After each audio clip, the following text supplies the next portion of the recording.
Hi, people. This is Tracy Sue, and you are listening to What Would Tracy Sue Do?, where we're asking better questions about things that matter. This one is called Zack Has a School. Man, oh man, Zack goes to a school. It is a charter school that was created a year ago. And they hold these exhibitions every semester, maybe every quarter. Yeah, every quarter they hold these, what they call exhibitions. And at these exhibitions, the kids are encouraged, required, if you will, to display their work, something that they have been working on, a venture project, if you will. Sometimes these are group projects, especially for the younger kids. Other times, as the older kids advance into high school, these are individually created projects designed to help the kid explore what they are passionate and interested in. Oh my goodness. The first time I went to one of these exhibitions, I was like, oh, you know, those stupid school things where it's like, oh, great, look at your kids' art, get out of there as fast as possible. This is not going to be a good time. Just whip in and whip out. That was my attitude going in. And when I walked into this school, this brand new school, this new charter that was funded by businesses in the area, granted a charter from the Poudre School District with the requirement that they have 150 families willing to sign up to this brand new idea, this educational experiment. And we did.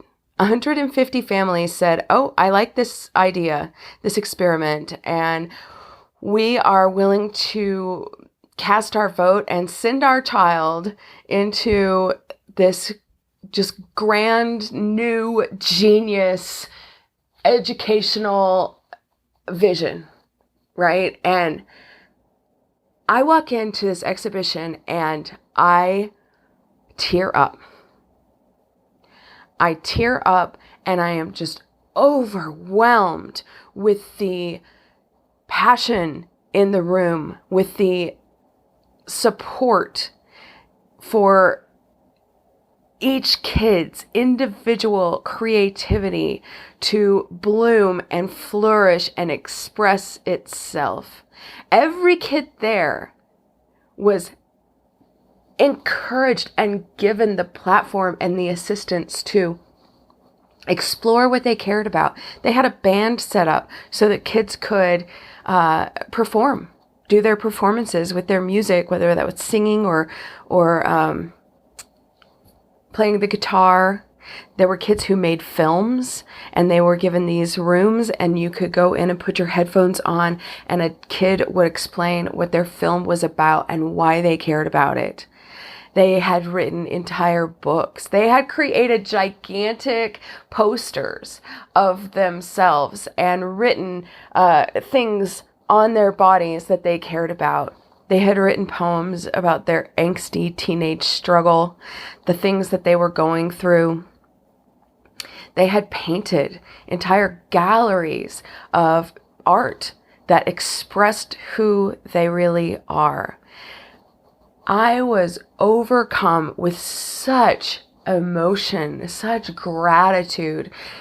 Like I want to cry right now because my kid is so fucking lucky, because this school is founded on the idea that each kid, every single one of them has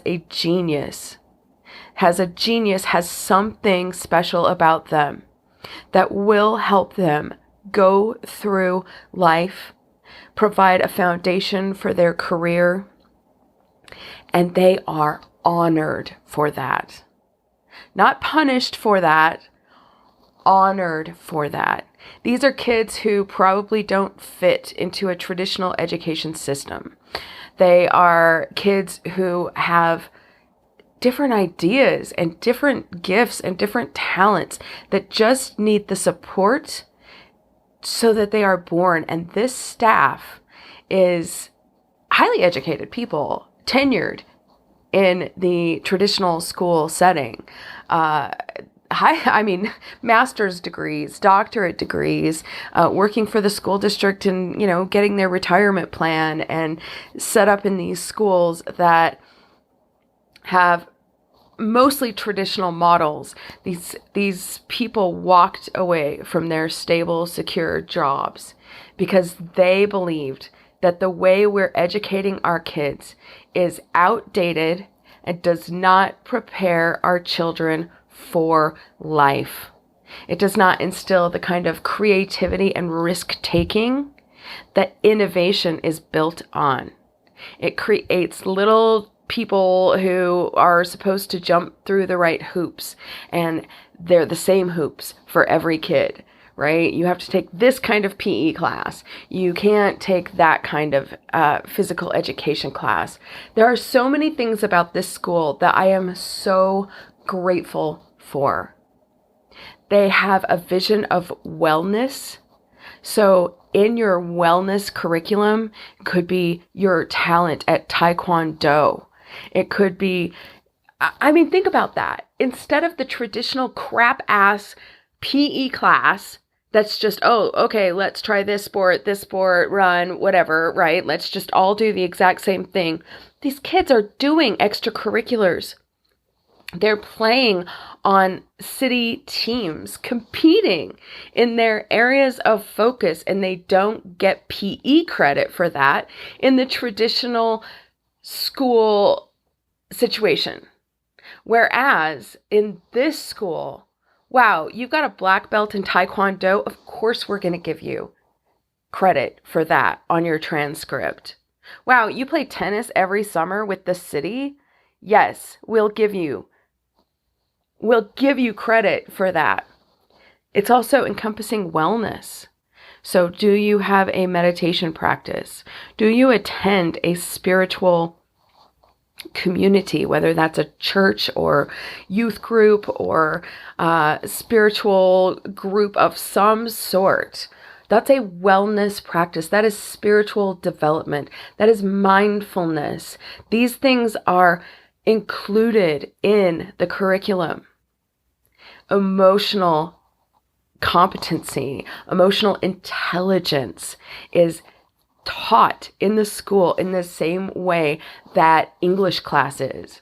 Like, think about that. We have a massive shooting problem in our nation where kids are so lost and so angry and so out of place in their schools that they shoot the fucking school up, and we're not addressing the emotional intelligence of our students.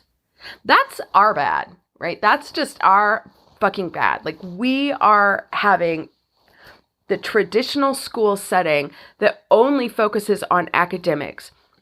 And if a kid's having an emotional problem, that's like the school counselor on the side, not really the school's problem. And they might get expelled or shunned or bullied or, whatever torture is invented for kids by students and adults in these traditional settings, but not this school.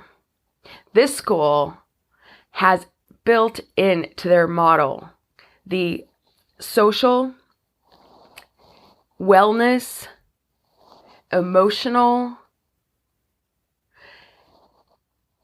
vibrancy, growth, capability into it.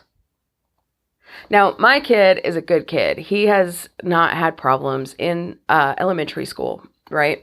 I've actually had teachers and nurses and administration call me out of the blue to tell me that he is a very kind and compassionate student who has an ability to socially lead groups of boys away from the path that might get into, danger and problems and bullying, to lead them away from that into a kinder environment without causing trouble, right? My kid is kind and sweet. And, I had a nurse call me and tell me that he had given money to another student so that he could buy a book at the school book fair. And it's because this kid was really upset that he didn't have enough money for that. So Zach gave him his money to do that. And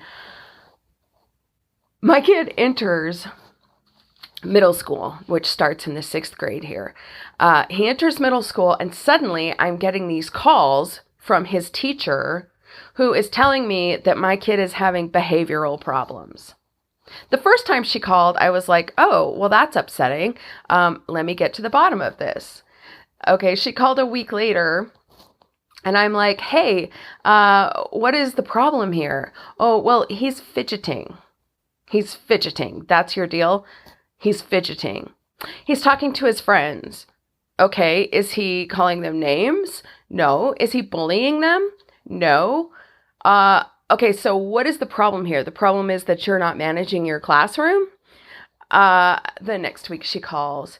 Okay, what are we talking about here? How long are you expecting these 6th grade, 12-year-old, 11-year-old boys to sit still in a classroom? 3 hours with 1 4-minute break. 3 hours with 1 4-minute break. That's your school model for 11 and 12-year-old kids? Well, yes, and we know it's really, really, really hard. Then why the fuck are you doing it? You know it's inappropriate developmentally to set up your school so that these kids never go outside. They sit in the same room looking at the same teacher, talk at them about social studies or history or whatever fucking academic boring ass topic. They have to sit there for 3 hours with 1 4-minute break. And it became very clear to me that it was not my child who had the problem. It was this education model that had the problem. Now, this is a good school. It's highly ranked. It makes actually nationally ranked education. And my daughter had gone there and she met the little squad of kids that were going to travel with her all the way through high school. It was a great experience. She had such a beautiful music teacher that gave her a love of music that was not present prior to that.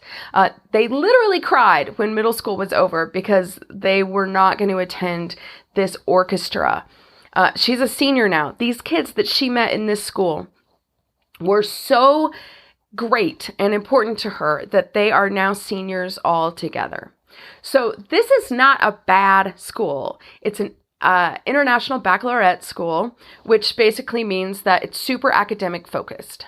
They have that school on lockdown. It is under control. It's very much a top-down leadership school, and the top is a great leader who's not going to put up with bullying, who's not going to put up with drug use, who's not going to put up with a teacher who has a bad attitude. So it's not that this school is negative. This school doesn't fit certain kids. My daughter had a great time there. My son was having a miserable time. And this teacher was calling us constantly. And she'd stop me in the hall if I picked him up to go take him to the doctor or the dentist or whatever. And she'd be like, oh, hi. I just love Zach. I just love him. He's so great. And I just want him to have the most successful experience in our school. But, he's fidgeting, he's sighing, he's looking at me in a way that says that he's really disengaged and bored. He's talking to his friends more than he should be. I was so disgusted with this woman. It was so false. She was not calling me out of concern for my child. She was calling me because she couldn't manage her classroom, which was an inappropriate environment for this kid, right? These kids who are stuck in there. I timed it one day. I sat there for 3 hours. I tried to not move. I got up, I did a load of laundry. I went to the bathroom like 5 times. I went out on the porch to warm my feet up. I made some food. I got a cup of coffee. Like, I couldn't sit still for 3 hours. I could not do it. So my sympathy was not with this frickin' teacher or this school model. My sympathy was with my poor kid. By the end of the school year, I had told my son's dad that I better not talk to this woman ever again. I really could not talk to her, or else things were going to get ugly. Things were going to get really, really ugly. So we knew there had to be a change. Now, we live in this progressive community, very progressive. It is a great place to educate your kids because by progressive, I mean they are progressing past this old model where you send your kid to the school that's in your neighborhood. And it doesn't matter if that works or not. It doesn't matter if that's a shitty, dangerous school. That's what's going to happen because that's how we do school.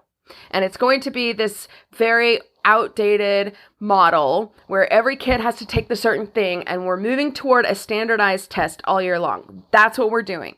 We're educating kids so they pass this standardized test so we can keep our money in the school. And it's not a progressive model. It's a very stuck model. It's a model that does not prepare our kids for their adult lives and the massive dramatic innovation and change that's going to take place in these lives. However, most communities are very rigid in this idea. They have no other options. But Fort Collins, Colorado, Poudre School District recognizes that kids have different ways of learning and different educational needs. They are not all the same cookie cutter kid that has the same brain.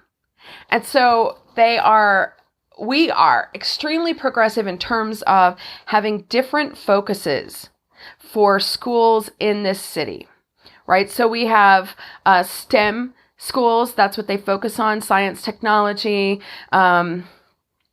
engineering, and math, right? STEM schools. We have STEAM schools, so they do that plus art. We have schools that are project-based. So these are schools where you learn your stuff focusing on a project. Again, leads to the standardized test scores. All of these lead to the standard because there's no other choice. But we have many, many, many Spanish-speaking focus schools. We have many, charter schools where, Zach's best friend, he goes to I want to call it a core knowledge school where they focus on, maybe that's not what it's called, but they focus on Latin and, older literature and just the basic fundamentals of what education should be under this super, past model, focusing on history and Latin and that kind of thing. We have liberal arts schools. We have charter schools that are alternative schools to high school for kids who are struggling in high school and maybe getting into a bit of trouble. We have a lot of AP and IB schools, so advanced placement and interbaccalaureate programs that are very academic focused and somewhat rigid. The IB is pretty rigid in terms of their intellectual learning, academic focus. We have schools that are more artsy. Like we have a lot of choices. We have a lot of choices, and we have school of choice. Now, it is imperative that you understand the function of school of choice in this community. A parent can look at their child and say, you know what, this type of environment is not going to work for my kid. My kid is set up for failure in this type of environment. So Zach's school is very progressive for a kid who can take responsibility for their own education and do a lot of personal learning time. It's very focused on individual learning time. So if a kid can't focus in that way and needs the structure of a more academic program, that's where they should be going to school. Like, it's so obvious. That's where that kid should go to school. Not every kid has the same brain. Not every kid has the same gifts or talents or social proclivities, right? Or special needs. Not every kid fits in the same education model. That's what's progressive about this district, is there is an understanding about that and a place that will allow flourishing if a group of people decide that they want to create something. They're open to the idea. There's not a big fight in the community about whether it's allowed to have a charter school that focuses on a specific area. Like, why would you fight against that if you have 150 families who are willing to take the risk for this experiment and help create something that's entirely new and has never been done before? Why would you fight that? Why would you fight that? It's ridiculous. So just acknowledging that kids think differently and learn differently is hugely progressive. And school of choice works a little bit like capitalism is supposed to work, right? Dollars follow kids.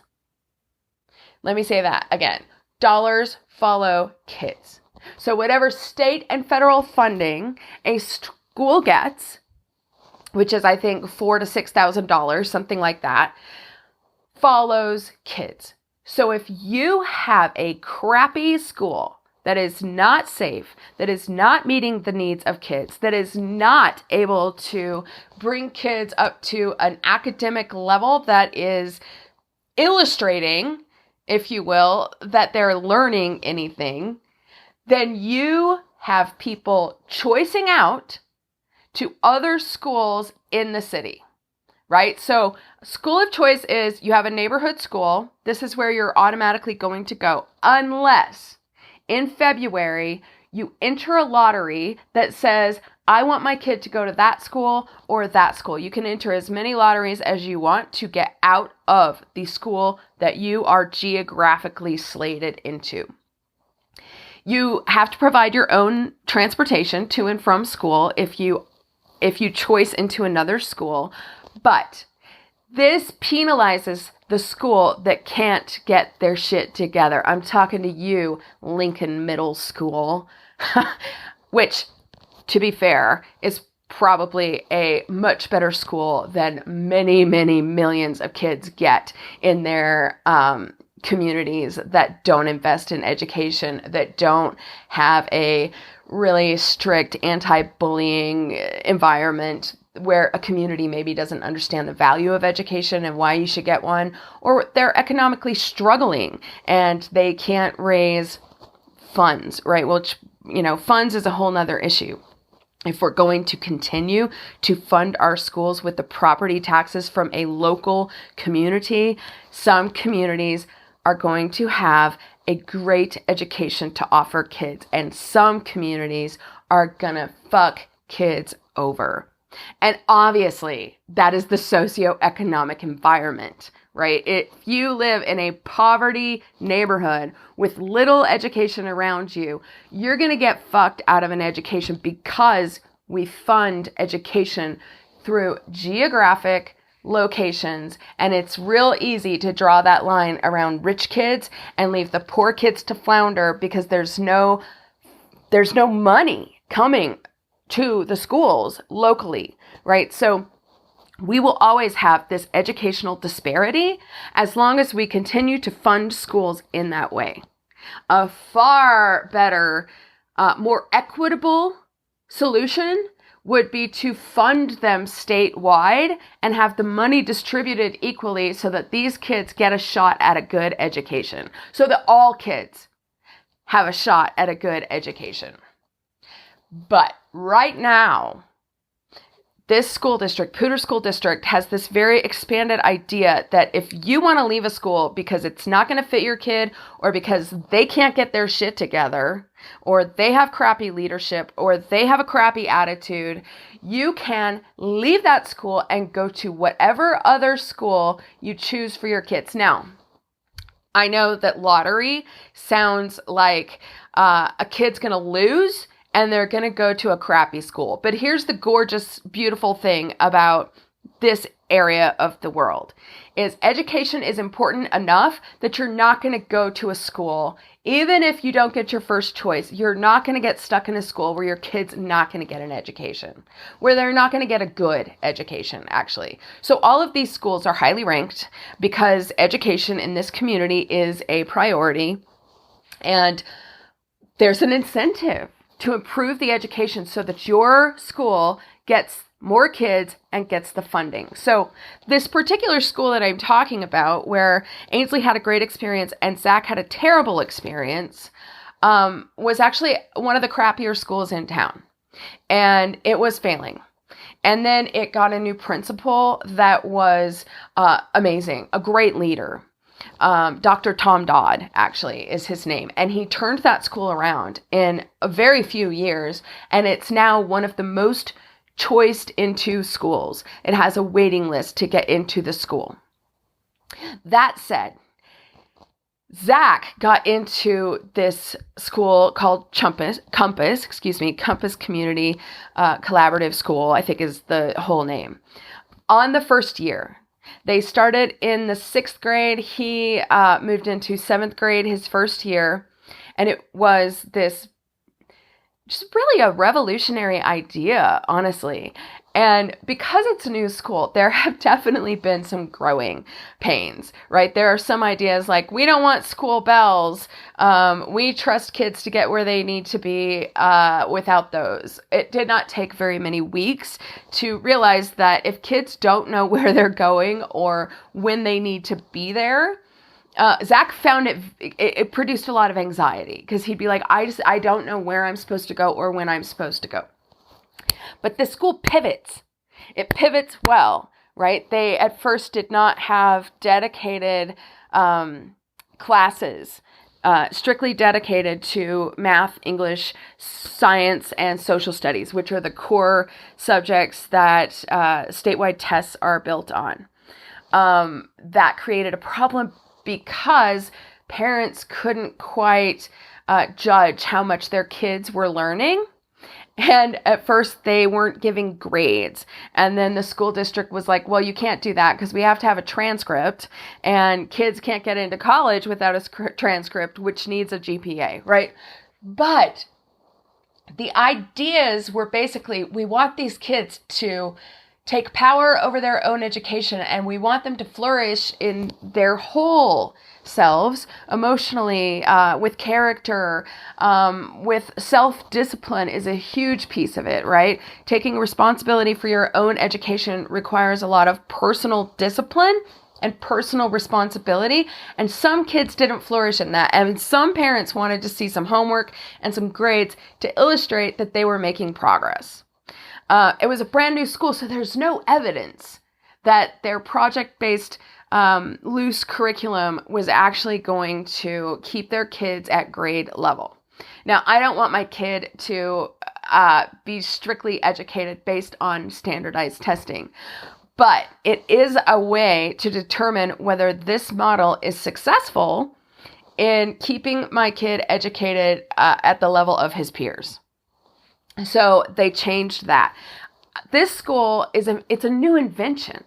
And I look at this school as my kid gets to really participate in a new invention. His voice here is heard.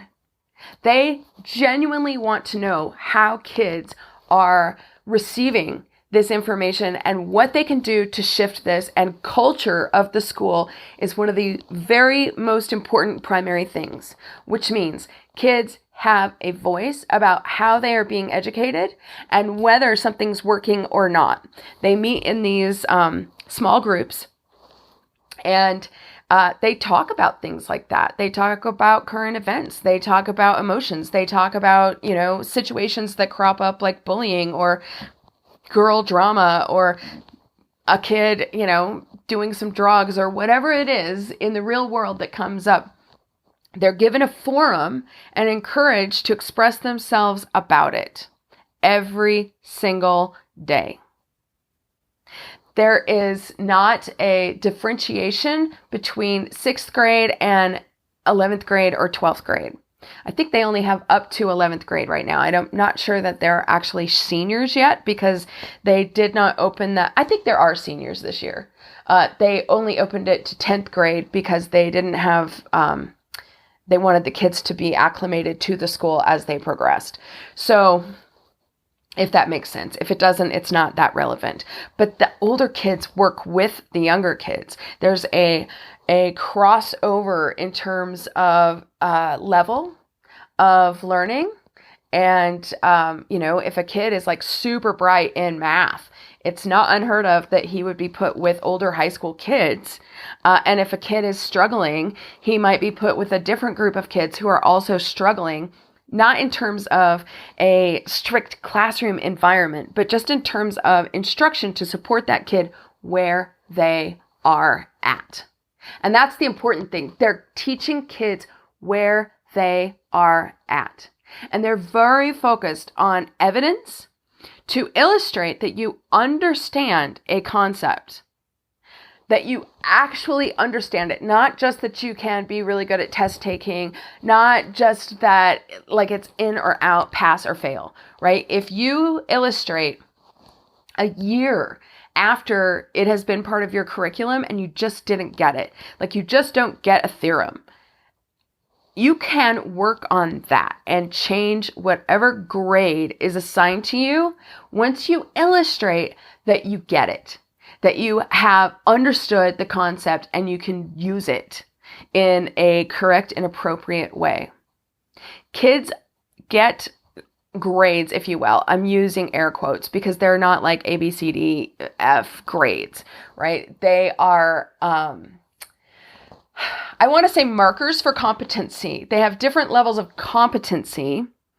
And within these levels of competency are skills aside from and outside of just academics. There is character, there is imagination, there is social intelligence. Now, my kid has this ability. He's good at school, he tries hard, he works, he does his work, right? But that's not where he shines.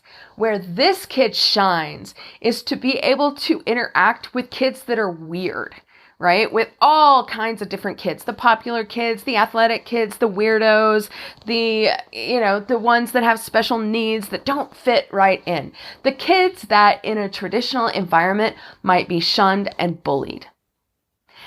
And Zack has this incredible ability to bridge the gap between those groups and to set a tone of acceptance and openness that accepts each kid for who they are, and he can see the special gift in them, right? He can look at a kid who's maybe on the Asperger spectrum and super intellectual and see that that kid is cool in his way. And the other kids who are super athletic, he can see that that kid is cool in their certain way. And he can say, nope, the kid who's on the spectrum is my friend and the athlete is my friend, and this group, this cohesiveness is important, and I can bring that together so that the athlete and the kid on the spectrum actually meet in the middle in a social environment that is open to each kid's weirdness and each kid's genius. And the weirdness becomes the genius. He is able to, and we talk about this all the time, in a socially intelligent way. You have to talk to your kids about what they're going to face in terms of challenges socially as kids age. So let's talk about drugs, okay? And, the kind of influence you're going to create in your social circle, right? Because influence is, peer pressure is the key to whether your kid stays on the quote unquote right path or falls prey to other types of, I guess, expression and exploration because they're not getting their social or emotional needs met in the traditional environment. And Zack has this uncanny way to steer a group that may be going towards something more dangerous back to the other side. He has an ability to create an environment socially that is centered around kindness and acceptance versus bullying and harassment and shutting kids out. He has an ability to include kids who are not super social or verbal, who tend not to be participators, and pull them in to the group and really enforce that the other kids will treat these kids with respect. That's Zack's genius. And in the real world, that genius will be rewarded in terms of work environments that really need teamwork. And in terms of social environments that don't fall prey to the kind of bullshit we perpetrate on each other, even as adults. Like, one of the shocking things as I became an adult is a mean girl just makes another mean girl. She doesn't grow up and become a nice girl. That's highly disappointing. But my kid has this special ability, and it's the exact same quality that he was getting in trouble for in the other school. It's exactly the same quality. He's too social, was the teacher's complaint. He's sighing, he's fidgeting, he's not comfortable sitting in a chair for 3 straight hours in the same classroom, listening to the same woman drone on about whatever it is she wants him to test well for a standardized test on. But in this environment, it is rewarded, treated as a genius, encouraged and appreciated, that this social intelligence and this emotional intelligence impacts the culture in such a positive way that he is honored. And every time I go to one of these exhibitions, I want to just weep. And actually, I have shed a few tears at these. I always have to hold back tears because I don't want to be sobbing in these glorious environments that are truly so special. But what I see is this staff honoring kids for who they are as human beings. They're not honored for what they can perform. They're not honored for how they're going to pass a standardized test, good or bad. They're not honored for, and I would say in the traditional environment, kids aren't honored at all. At all. Like, it doesn't matter what they're doing or how they're performing or whatever. There's not a sense of honor in terms of who this child is, instead of what this child can perform. There's not a sense of true honoring of kids as human beings. Now, I've always been one to treat my kids as human beings, right? Not as children that I have to coddle, and not as people that I can't tell the truth to, and not as people that must be protected from all bad feelings, which is so fucking destructive and creates such an emotional ignorance that they can't even navigate true feelings and just shut them down because it's not acceptable. I've always treated my children as human beings.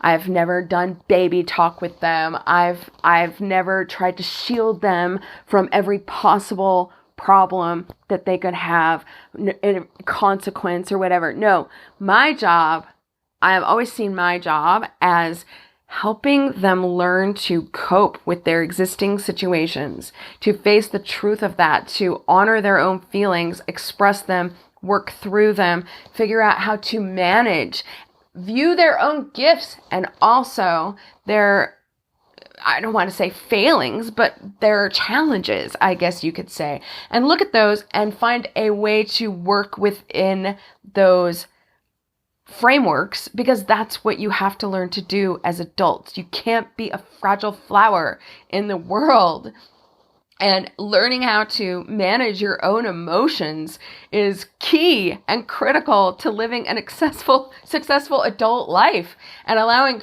failure and allowing, yourself to navigate mean girls and drama and heartbreak and failure. And this school honors kids as human beings and gives them a framework, a support, a platform to truly explore what it is that they're great at, and to help them shape the challenges that they confront, because they are human beings, right? To look at that and be like, okay, well, what's a workaround for this if I have social issues? Let's have a forum where every kid is encouraged to express that and to work through it. And this, my friends, is the future of education if we're ever going to catch up to our own innovation and our own progress, right? So if we are progressing at such a rapid rate, right? Since the internet revolution, things have taken off so quickly that it is superhuman to even keep up with it. It's a superhuman feat just to wrap your brain around how fast things are moving and changing. God, try to have a business in this environment where you have to reinvent yourself every 3 years because things have changed so quickly. Our formulas are failing. They're crumbling right in front of our faces. So if how you have raised your kid is to operate within these formulas, they're already behind. Their knowledge is already outdated. They're already being trained in a formula that has vanished and cannot be depended on. There is no retirement plan. There is no path to success that is do this, do this, do this, right? Go to school, go to college, get married, have a job, be in that job until you get your 20-year retirement and pay off your house. Have a couple kids, raise them, right? The formula is not, it doesn't exist anymore. That's not even a judgment about how the formula functions or doesn't function or whether it's good or bad. It no longer exists. So if you are educating your children on how to succeed with this formula, you have already failed them, America. You've already prepared them for something that is gone, that has vanished. You have not prepared them to pivot. You have not prepared them to innovate. You have not prepared them to keep up with the transitions that are not going to stop. They're just going to happen faster and faster and faster and faster and faster. If you're raising a kid so that they follow the rules, that kid is screwed because the rules are changing so quickly that if you have not raised them to tune in to that inner voice, to have a self-sustaining emotional life that can pivot as we go through this so much faster. If you have not trained your child to listen to their inner voice, their inner intuition that helps them navigate the new, the different, the shifting situations, the pivoting move, the changing business environment, the massive shifts in how we are employed or not employed, if you have not helped your kid build an inner voice that they can trust, your kid is going to have such a harder time in life because there are no rules to things that are brand new, that are just being invented. There are no formulas for a path to success that has steps. They don't exist anymore, and whatever there is that is existing and hanging on is vanishing so quickly, you can't even understand what profession your kid might have. In 5 years or 10, you don't even know what the professions will be. You have no idea. I dated this guy once, and his whole family were in the medical profession, and he thought he was going to go into that profession. And he went to college, and he discovered computer science, and he discovered how great he was as a salesman. And he entered a profession that did not exist when he was in college. It did not exist when he was in college. He became a computer salesman. And, by the time I was seeing him, he was selling cloud, right? So imaginary places where data can live. That's what he was selling. It wasn't invented. I started my career as a journalist, and that was a real profession. And then the internet put journalists out of business. And moving into this internet revolution and being a writer, I have had to reinvent myself over and over and over. And every business model shifts. The first thing I tried to do was do ads and be in blogging networks like Blog Her and get sponsors. And, it was a brand new thing. And when brand new things happen, you're inventing it. There's no formula to follow, which means that there's a lot of failure, which means there's a lot of experience in something that you have no one going before you. There's no formula. There are no rules. There's no sure way to make a living doing your craft. And if you think you're just going to become a lawyer, oh my God, there's not a happy lawyer. And most of them are poor and in extreme amounts of debt.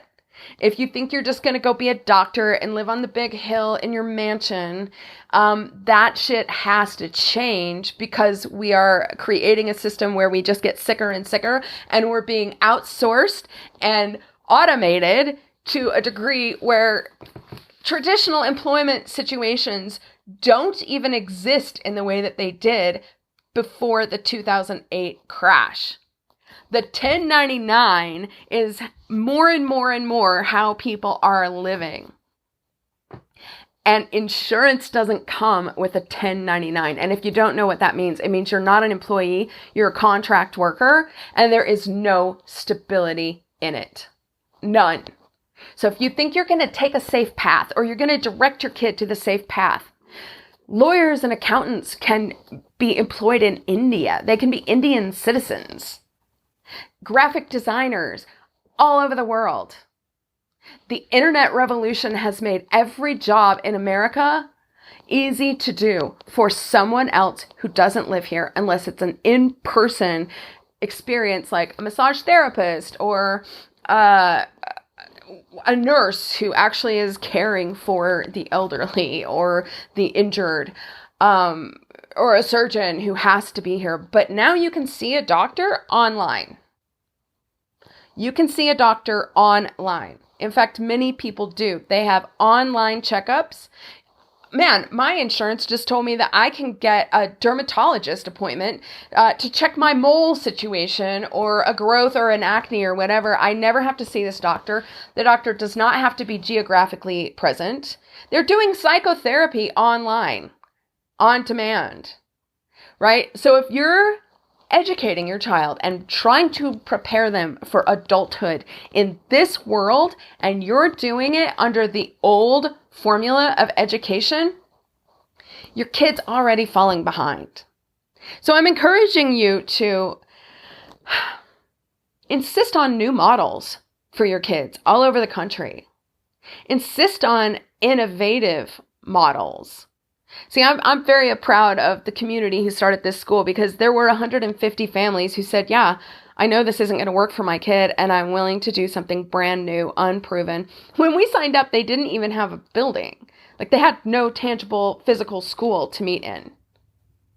It was a brand new idea. And this is the kind of culture that creates progress, that creates kids that are going to be ready. So I consider a major part of Zack's education the fact that he is building this school and participating in this experiment and learning innovation and learning how to pivot. Learning how to pivot, because our kids are going to need to know how to pivot. They're going to need to smell the innovation and the coming thing in the air and to adjust to that quickly. To adjust to that quickly. So a shout out to Compass Collaborative School and a shout out to Poudre School District that creates an environment where this kind of thing is allowed and encouraged even. And a shout out to all of the businesses that have put their money and their resources behind it and invited kids into their offices and their workhouses and their professions so that they can get real hands-on experience. And a shout out to CSU, Colorado State University, and Front Range, who have opened the doors and their labs to these kids so that they can meet in basically a strip mall shopping center next to Whole Foods, right next to the city's bus line, so that they can move up and down the city and up and down the city. And they often leave their school environment and take part of the wider community as their educational environment. These kids, they are so lucky. Oh my gosh, my family is just so lucky to have this opportunity. And I'm going to invite you to participate in this school, in this experiment. Schools take money. The events, the ventures cost money. So if you are so inclined, there are two ways you can donate. Even if your kid doesn't go to the school, it's important to have beta schools that other schools can follow. Basically, this school is willing to throw themselves into the pothole and go, oh, well, we should try something new. Let's do something different, and other schools can follow the model. So even if your kid doesn't go to this kind of school, it benefits you to have a model that you can show to your district and insist on a change in the schools and the education system in your area, in your district, in your town, in your state. So if you go to Compass Fort Collins, Collins, so Compass, COMPASS, fortcollins.org/giving. compassfortcollins.org/giving. And maybe you contribute some of your Christmas money to an innovative, thrilling project. Honestly, it's so thrilling to see this and to participate in it. And the easiest way, most easy way is to hook your loyalty card from Kroger.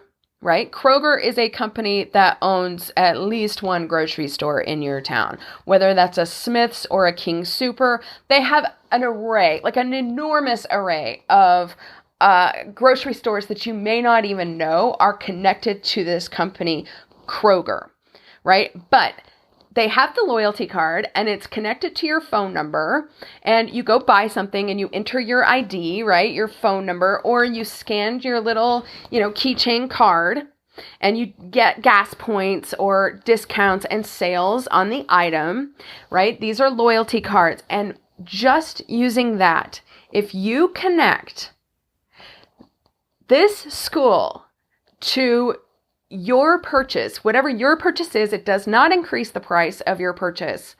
Kroger then donates a portion of your purchase, I want to say it's 3%, 5%, something like that, to the school without it making any financial impact on you.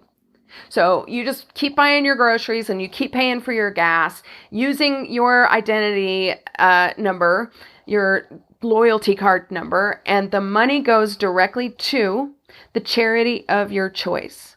So you go online and you connect your card to Kroger company, whatever company that is, Smith's or King Super is in Colorado. You don't have to live in this community to do it. In your town, I promise you, there is a Kroger of some sort. Just look up your favorite grocery store and, it's not unlikely that it will be a Kroger store. And the way that you connect that, like for instance, you go to kingsuper.com and you go to community rewards. That's a button that you push, right, on the website, kingsuper.com. Click on community rewards and type in this code for Compass Community School, Community Collaborative School, Compass, right? YN54. And then every time you make a purchase, you don't have to do anything else. Anytime you make a purchase, a portion of your purchase is donated from Kroger to this school so that they can supply free lunch for kids. They can invest in equipment to increase equipment's so important because think about it. Our whole lives are on computers. They teach these kids how to program and how to code and how to make products and applications and games. They are really educating these kids for the future.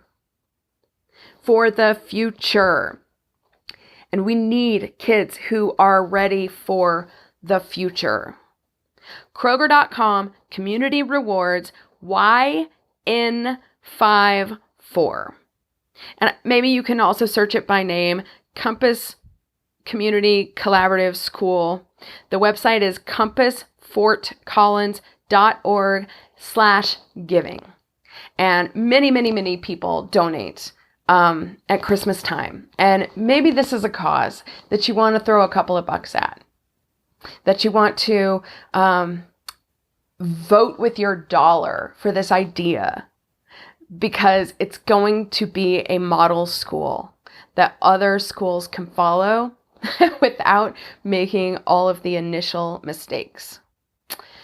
So with that, I'm going to sign off and I'm going to go to another one of these exhibitions every quarter and weep and be so grateful that my kid is this lucky